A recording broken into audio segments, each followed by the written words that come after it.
Pour comprendre l'univers à des échelles extrêmement petites, il nous faut notre deuxième série de lois, la mécanique quantique.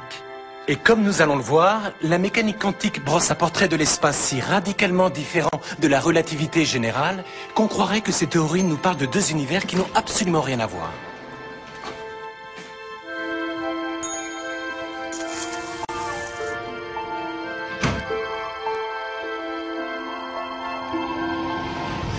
Pour comprendre le conflit entre la relativité générale et la mécanique quantique, il faut descendre loin, loin, très loin dans l'infiniment petit. Et à mesure que nous laissons derrière nous l'univers des grands objets, et nous approchons du domaine microscopique, l'image familière d'un espace où tout se comporte de façon prévisible commence à s'effacer devant un monde à la structure beaucoup plus incertaine. Et si nous continuons de rapetisser pour devenir des milliards de fois plus petits que les plus petites bribes de matière, les atomes et les minuscules particules qui les composent, les lois de l'infiniment petit, c'est-à-dire la mécanique quantique, nous montrent que le tissu de l'espace devient agité et chaotique. Et pour finir, nous arrivons dans un monde tellement turbulent qu'il défie le sens commun. Ici-bas, l'espace et le temps sont si tordus et sont si déformés que nos concepts traditionnels de gauche et de droite, de haut et de bas,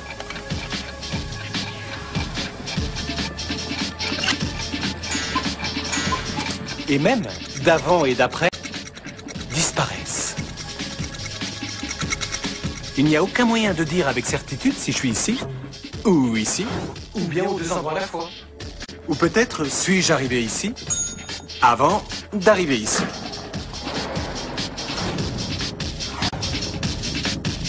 Dans l'univers quantique, on ne peut pas cerner quoi que ce soit avec précision.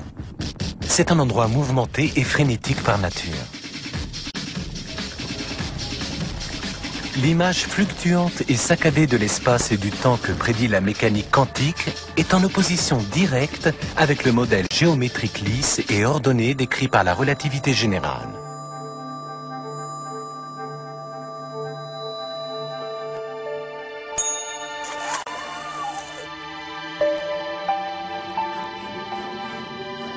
Pourtant, les physiciens sont persuadés que tout, depuis la danse effrénée des particules subatomiques jusqu'au tournoiement majestueux des galaxies, devrait pouvoir être expliqué par un seul grand principe physique, une seule équation générale. Si on parvenait à découvrir cette équation, la façon dont l'univers fonctionne réellement à tout instant et en tout point nous serait enfin révélée. Voyez-vous, ce qu'il nous faudrait, c'est une théorie qui puisse enfin expliquer l'infiniment petit et l'infiniment grand. Théorie qui engloberait aussi bien la mécanique quantique que la relativité générale, et qui ne serait jamais prise en défaut. Jamais.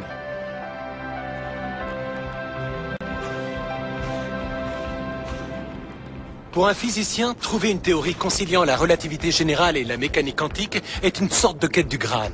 Parce qu'un tel système nous donnerait une seule théorie mathématique qui saurait décrire toutes les forces qui régissent notre univers. La relativité générale décrit la plus connue de ces forces, la gravité. Mais la mécanique quantique décrit aussi trois autres forces. L'interaction forte, c'est la force qui maintient collés ensemble protons et neutrons à l'intérieur de l'atome. L'électromagnétisme, qui produit la lumière, l'électricité et l'attraction magnétique. Et l'interaction faible, c'est la force qui est à l'origine de la désintégration radioactive. Tous les phénomènes naturels, de la fission de l'atome à la naissance des étoiles, ne sont rien d'autre que les interactions de ces quatre forces avec la matière. Albert Einstein a passé les 30 dernières années de sa vie à chercher une manière de décrire les forces de la nature au moyen d'une seule et unique théorie. Et aujourd'hui, la théorie des cordes pourrait concrétiser son rêve d'unification. Pendant des siècles, les physiciens se sont représentés les éléments constitutifs de la nature les atomes et les particules encore plus petites qu'ils contiennent, comme des balles minuscules ou des points. Or, selon la théorie des cordes, il y aurait au cœur de chaque bribe de matière un minuscule brin d'énergie en vibration appelé corde. Et une nouvelle génération de chercheurs est persuadée que ce sont ces cordes qui permettront de réunir l'infiniment grand et l'infiniment petit en une seule et unique théorie. Mais cette nouvelle théorie ne fait pas l'unanimité. Jusqu'à présent, aucune expérience n'a permis de vérifier l'existence de ces cordes. Il y a les physiciens et il y a les théoriciens des cordes, des gens qui se consacrent à des questions auxquelles l'expérience ne peut pas répondre. Ils refusent de l'admettre, mais c'est une physique qui n'est pas encore testable. Elle ne fait aucune prédiction qu'on puisse vérifier grâce à des expériences en laboratoire ou par des observations dans l'espace ou au télescope. Or, on m'a toujours appris, et je le crois encore, que la physique est une science expérimentale. Elle se fonde sur des expériences, ou dans le cas de l'astronomie, sur des observations. Au début, beaucoup de chercheurs se disaient que la théorie des cordes était simplement une histoire de fou. À dire vrai, l'étrange façon dont cette théorie s'est développée en une série de tours, de détours et d'accidents ne pouvait que les conforter dans cette idée. Et de fait, à sa naissance même, cette théorie a acquis la dimension d'un mythe que voici.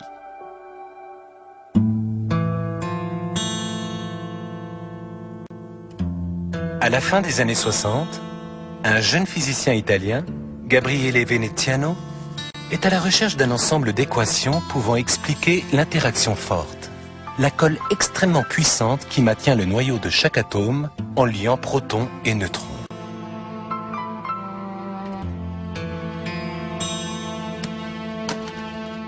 Un jour, c'est du moins ce qu'on raconte, il ouvre un vieux livre poussiéreux sur l'histoire des mathématiques et y trouve une équation énoncée 200 ans auparavant par un mathématicien suisse, Leonhard Euler.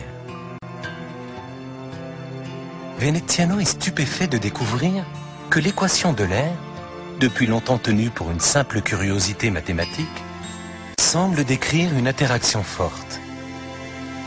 Il publie rapidement un article et devient à jamais célèbre pour cette découverte.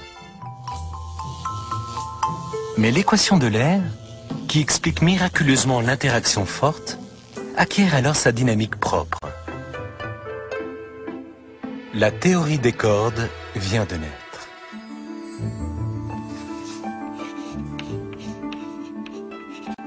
Petit à petit, elle se diffuse et atterrit un beau jour sur un tableau noir que regarde un jeune physicien américain, Leonard Susskind.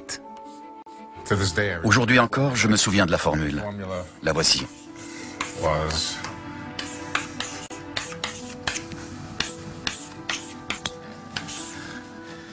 Je l'ai regardée, je me suis dit, elle est tellement simple que même moi je peux la résoudre.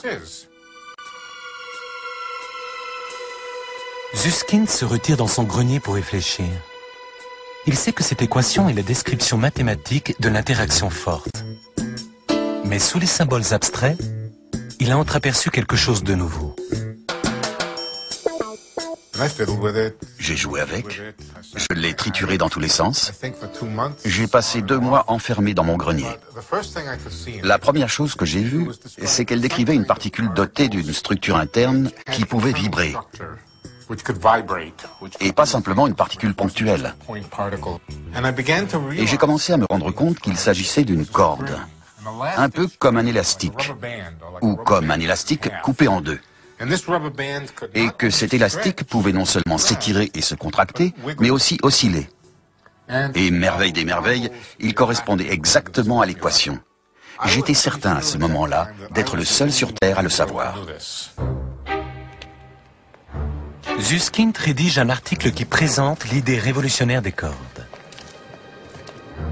Mais avant d'être publié, son article doit être lu par un comité d'experts. J'étais convaincu qu'on allait me le renvoyer avec les mots « Susskind et le nouvel Einstein » ou peut-être même « le nouveau Newton ». Mais il m'est revenu avec la mention « assez médiocre, ne mérite sans doute pas d'être publié ».